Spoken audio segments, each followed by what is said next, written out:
لفظ کا بیان۔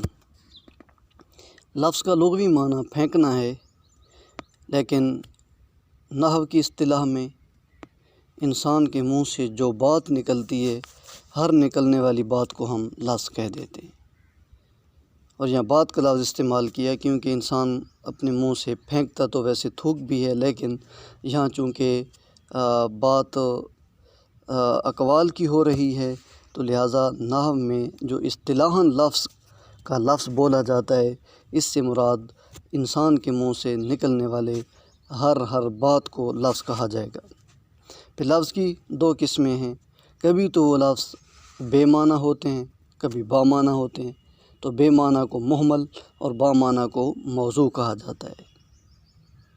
اور مہمل کوئی بھی ایسا لفظ کہ جو کسی بھی زبان کی لغت میں استعمال نہ ہوتا ہو، اسے بے معنی کہا جاتا ہے۔ حضرت مصنف علیہ الرحمہ نے 4 مثالیں دی ہیں۔ دیز، اور یہ زید کا مقلوب ہے، الٹ ہے زید سے۔ وانی، دام، بوٹی۔ لیکن وانی اور دام کے الفاظ جو ہیں یہ لغت میں استعمال ہو رہے ہیں، لہٰذا مناسب یہی تھا کہ جہاں کوئی اور لفظ استعمال کر دیے جاتے، تو ان کو مہمل کہتے ہیں۔ اور ان کی سادہ سی مثال ہماری اپنی زبان میں ہم کہتے ہیں پانی شانی، روٹی شوٹی۔ تو یہ پانی تو با معنی ہے، یعنی کسی چیز کے مقابلے میں استعمال کیا گیا ہے۔ رجل، آدمی، زید، انسان۔ اب زید ہے تو زید کے مقابلے میں 5-6 فٹ کا ایک انسان ہے، جس کے لیے ہم نے یہ زید کا لفظ استعمال کیا، تو یہ زید با معنی ہے۔ تو اسی طرح میں نے کہا پانی شانی، تو یہ پانی تو با معنی ہو گیا، لیکن اس کے ساتھ ہماری زبان میں استعمال ہونے والا لفظ شانی یہ بے معنی ہے۔ لہٰذا بے معنی کوئی بھی ایسا لفظ ہوگا جو اس زبان کی لغت اور ڈکشنری میں استعمال نہ ہو رہا ہو، تو وہ بے معنی ہوگا۔ تو اس لیے چونکہ وہ بے معنی ہے تو اس کی مزید تقسیم کی ضرورت نہیں ہے۔ اس بے معنی لفظ کو مہمل اور با معنی کو موضوع بھی کہتے ہیں، اور بعض نے مستعمل بھی لکھا ہے، لیکن مستعمل کا لفظ زیادہ موزوں نہیں، کیونکہ بعض دفعہ اس زبان کے عرف میں ایسے الفاظ بھی مروج ہو جاتے ہیں جو بعد میں استعمال عرفی کا درجہ حاصل کر لیتے ہیں، لیکن ان کا کوئی معنی نہیں ہوتا۔ لہٰذا بامعنی لفظ کے لیے موضوع کا نام ہی زیادہ مناسب ہے۔ پھر بے معنی کی کوئی تقسیم نہیں، کیونکہ مہمل اور فضول مزید تقسیم کی کوئی ضرورت نہیں۔ بامعنی لفظ کی پھر 2 قسمیں، مفرد اور مرکب۔ مفرد وہ اکیلا لفظ ہوتا ہے جو تنہا اپنا معنی ظاہر کرے، یعنی اس کا کوئی نہ کوئی معنی ضرور ہو، لیکن وہ کسی چیز کے ساتھ چونکہ ملتا نہیں ہے تو وہ مرکب نہیں ہوتا۔ جیسے بستان، ذہبہ اور من۔ تو بستان اسم ہے، ذہبہ فعل ہے، من حرف ہے، تو گویا مفرد کے ضمن میں اسم، فعل اور حرف تینوں آتے ہیں، بشرطے کہ وہ تنہا ہوں۔ لیکن مرکب وہ ہوگا جو 2 یا 2 سے زیادہ کلمات سے مل کر بنے، تو اسے مرکب کہا جائے گا۔ جیسے کتاب اللہ، الصلاۃ فرد من اللہ، تو یہ 2 یا 2 سے زیادہ کلمات کا مجموعہ ہے، لہٰذا انہیں مرکب کہا جائے گا۔ پھر مفرد کی 3 قسمیں، اسم، فعل اور حرف ہے۔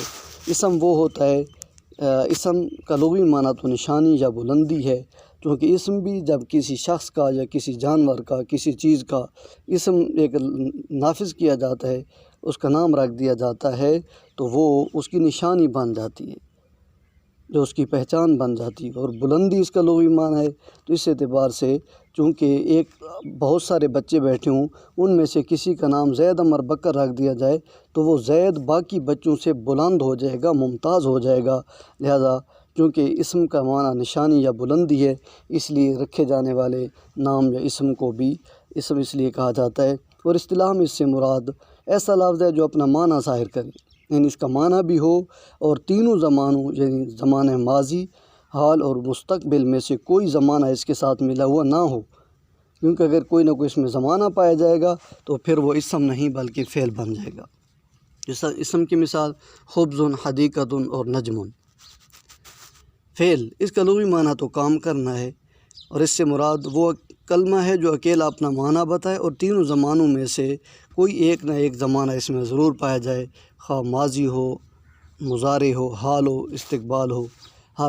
حرف کا لغوی معنی طرف ہے، اور چونکہ یہ کلمہ بھی، حرف بھی جملے کے ایک طرف اور کنارے پہ واقع ہوتا ہے، لہذا اسے حرف کہا جاتا ہے۔ جیسے داخل زید فی الغرفۃ ہے، تو یہ داخل زید جملے کی ابتدا ہے، اور فی الغرفہ یہ فی آخر میں ہی پڑا ہے، لہذا اس کو حرف اس لیے کہتے ہیں۔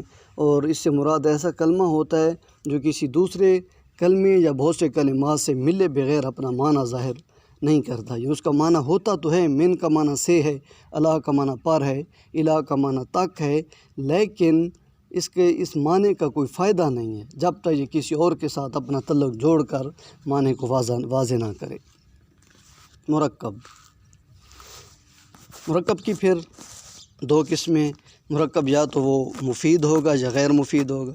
مفید وہ ہوتا ہے دو یا دو سے زیادہ کلمات کا ایسا مجموعہ جس سے سننے کے بعد سننے والے کو، سامع کو کسی چیز کی پوری خبر معلوم ہو جاتی، پوری بات اسے اس کے علم میں آ جاتی ہے، یا اس چیز کی طلب معلوم ہو جاتی ہے، کیونکہ جو بات ہوتی ہے یا تو جملہ خبریہ ہوگا، اس میں کوئی نہ کوئی خبر ہوگی۔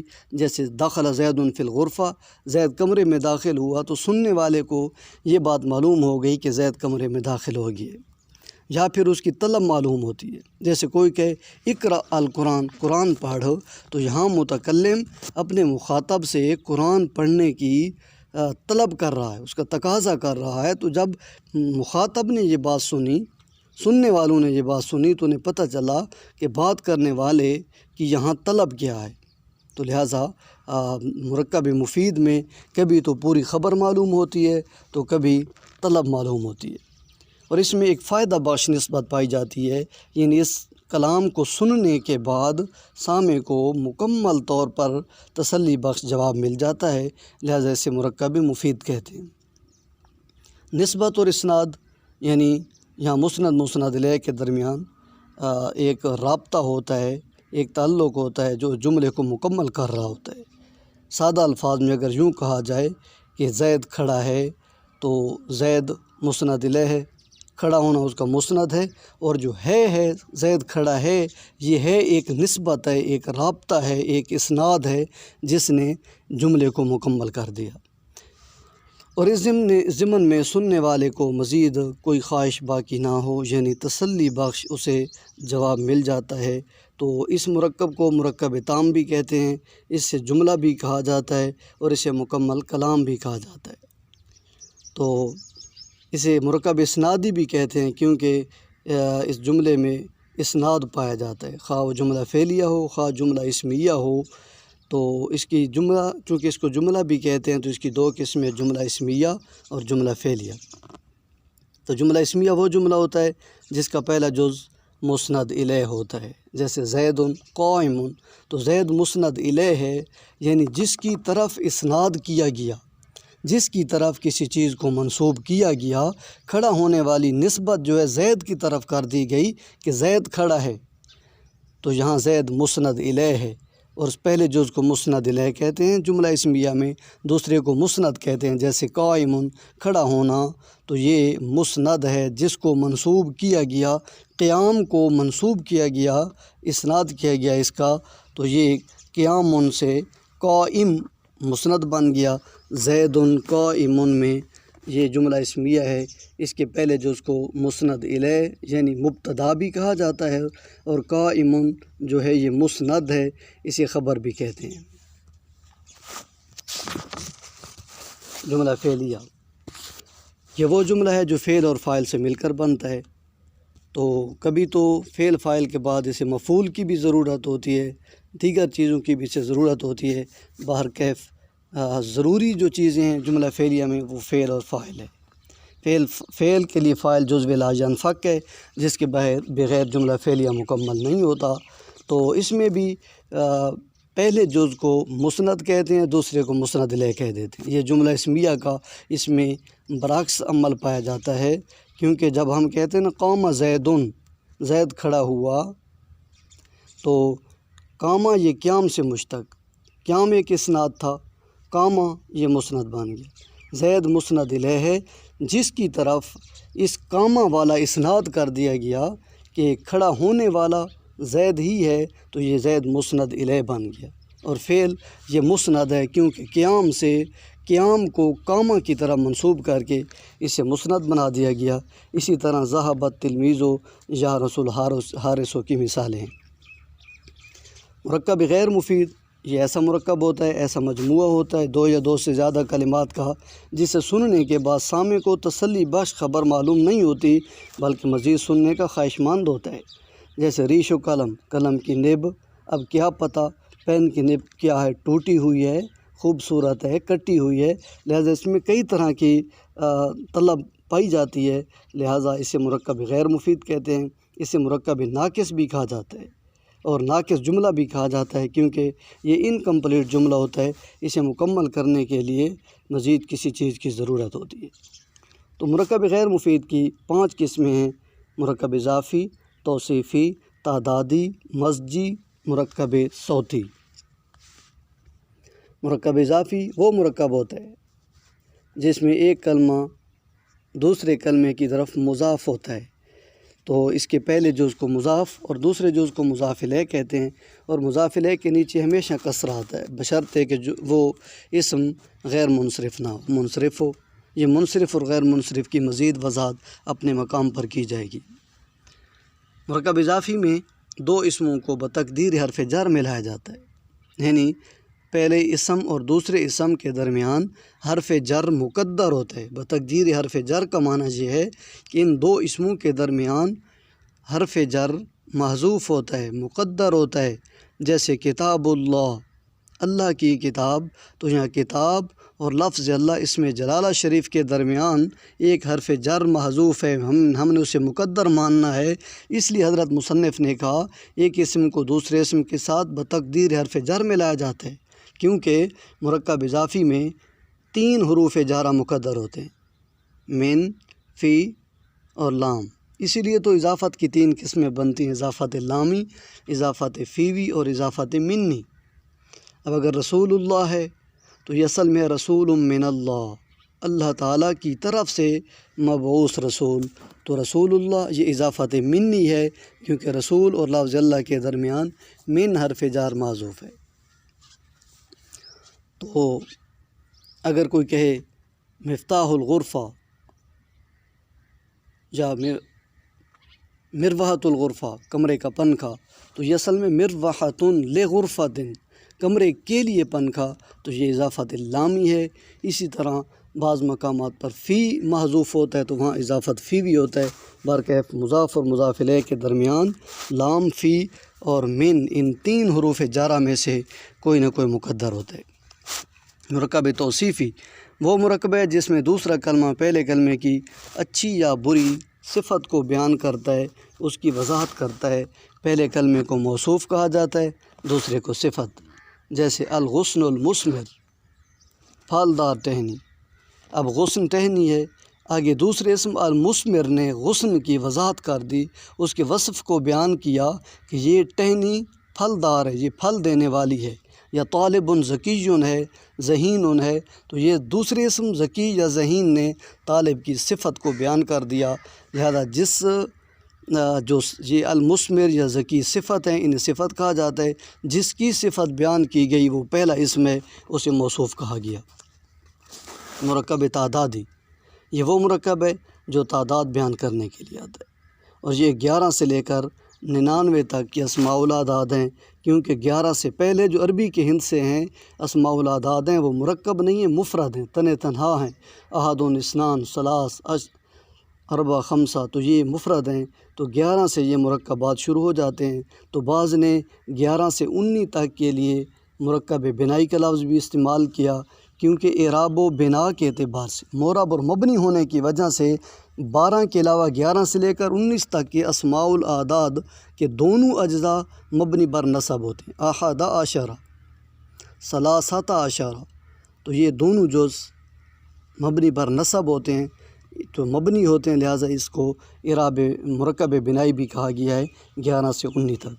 تو پھر 21 سے جو آگے ہیں تو انہیں مرکب عطفی کہا گیا 99 تک، کیونکہ وہاں دونوں جز معطوف علیہ کی صورت میں ہوتے ہیں۔ احد و عشرون، ثلاثۃ و ثلاثون، تو یہ مرکب عطفی ہے۔ برکہ 11 سے لے کر 99 تک کے اسماء الاعداد یہ مرکب تعدادی ہے۔ لیکن ان کی جو دہائیاں ہیں وہ مفردات میں ہیں، 20 30 40 50 وغیرہ۔ مرکب مزجی یہ ایسا مرکب ہے، یہ ایسے دو کلمات ہیں کہ جن میں نہ تو اضافت اور نہ ہی اسناد پایا جاتا ہے، کیونکہ جملے کو بنانے کے لیے، مرکب کرنے کے لیے یا تو اضافت کی ضرورت ہوتی ہے جیسے مضاف مضاف الیہ، یا پھر اسناد کی ضرورت ہوتی ہے جیسے فعل اور فاعل کے درمیان اسناد ہوتا ہے، مبتدا اور خبر کے درمیان اسناد ہوتا ہے۔ تو اس طرح وہ دو جز مل کر ایک مرکب بنتے ہیں، تو ان میں جو ہے ایک تعلق پایا جاتا ہے۔ موصوف صفت میں بھی ایک تعلق ہے کہ وہ اس کی وضاحت کرتا ہے، دوسرا اسم تعدادی میں بھی ان دو کو ملایا گیا ہے کسی غرض کی خاطر، لیکن مرکب مزجی میں کوئی غرض نہیں تھی، بس عرف عام نے، استعمال نے انہیں ایک کلمہ بنا دیا، جیسے بالا بک کو۔ تو یہ لبنان کا ایک شہر ہے، اصل میں تو بال بدھ کو کہتے ہیں، ممکن ہے بک وہاں کوئی رہنے والا شخص ہو یا جگہ ہے، برکیف اس طرح یہ دو لفظ مل کر ایک شہر کا نام بن گئے۔ اسی طرح مادی کرب ہے، یہ بھی ایک شخص کا نام ہے، حضرموت ہے۔ اس طرح یہ دو جز مل کر ایک جملے کی صورت بھی حضرموت اگر کہہ دیا جائے جملہ تھا، لیکن اسے ایک مرکب بنا دیا گیا، تو یہ مرکب مزجی ہے۔ مزجہ کا معنی بھی مل جانا ہوتا ہے، تو یہ دو اسم بغیر کسی قید صرفی کے مل کر ایک مرکب بن گئے، تو انہیں مرکب مزجی کہا جاتا ہے۔ مرکب صوتی وہ مرکب ہے، صوت آواز کو کہتے ہیں، یعنی جس کے ساتھ کسی جاندار چیز کو بلایا جائے، تو یا جاندار کو بلایا جائے یا پھر بے جان چیز کی آواز کو ظاہر کیا جائے تو اسے مرکب صوتی کہتے ہیں۔ یہ عرب میں جو ہے جانوروں کی آوازوں کو ظاہر کرنے کے لیے مرکب لفظ استعمال ہوتا ہے۔ ہمارے اردو میں بھی کائیں کائیں کرنا، یہ چوں چوں کرنا، یہ 2 مرتبہ لفظ استعمال ہوتا ہے تو مرکب ہو جاتا ہے۔ تو عربی میں بھی اونٹ کو بٹھانے کے لیے نخ نخ یا نخے نخے کہتے ہیں، غا کے کائیں کائیں کرنے کو غا کے کہتے ہیں، اوہ اوہ